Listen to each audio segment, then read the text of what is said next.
ಇನ್ನು ಯುವ ನಿಧಿ ಗ್ಯಾರಂಟಿಯನ್ನ ನಾನು ಸ್ವಾಗತಿಸ್ತೀನಿ ಅಂತ ಹೇಳಿ ಕಾಂಗ್ರೆಸ್ನ ಯುವ ನಿಧಿ ಗ್ಯಾರಂಟಿಯನ್ನ ಸ್ವಾಗತಿಸಿದ್ದಾರೆ ಎಚ್.ಡಿ. ದೇವೇಗೌಡರು. ಯುವ ನಿಧಿ ದುಡ್ಡನ್ನ ಬಳಸಿ ಯುವಕರು ಅಯೋಧ್ಯೆಗೆ ಹೋಗಿ ಬರಲಿ ಅಂತ ಹೇಳಿದ್ದಾರೆ.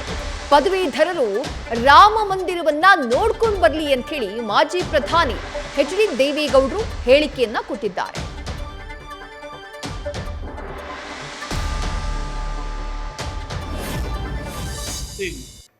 ಸಂತೋಷ ಕೊಡ್ಲಿ,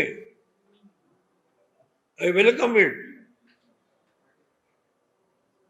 ಅವರು ಬೇಕಾದ್ರೆ ಮುಂದಿನ ಹೋಗಿ ಅದರಲ್ಲಿ ರಾಮನ ಒಂದು ಪುಣ್ಯ ಕ್ಷೇತ್ರಕ್ಕೆ ಹೋಗಿ ಬಂದು ಆ ಡಿಪ್ಲೊಮಾ ಹೋಲ್ಡರ್ಸು, ಇಂಜಿನಿಯರ್ಸು ಮುಂದೆ ಬಹಳ ಪ್ರಬುದ್ಧಮಾನಕ್ಕೆ ಬರಲಿ.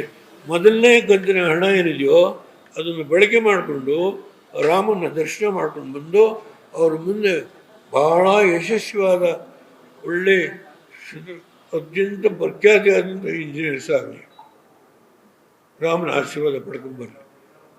ಮೊದಲನೇ ಕಂತನ್ನು ಅವರು ಬಿಡುಗಡೆ ಮಾಡಲಿ ಅಂತ ಹೇಳಿ ನಾನು ಸಿದ್ದರಾಮಯ್ಯನವರಿಗೆ ಪ್ರಾರ್ಥನೆ ಮಾಡ್ತೇನೆ. ನೀವು ಹೋಗ್ತೀರಾ ಅಯೋಧ್ಯೆಗೆ? ನಾನು ಹೋಗ್ತೇನೆ. 22ಕ್ಕೆ ಹೋಗ್ತೀರಾ ಅಂತ?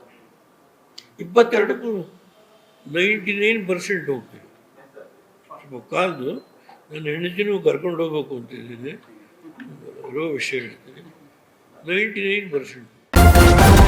ನ್ಯೂಸ್ ಫಸ್ಟ್ ನಿರ್ಭೀತಿಯಿಂದ ನಿಮ್ಮ ಪರವಾಗಿ.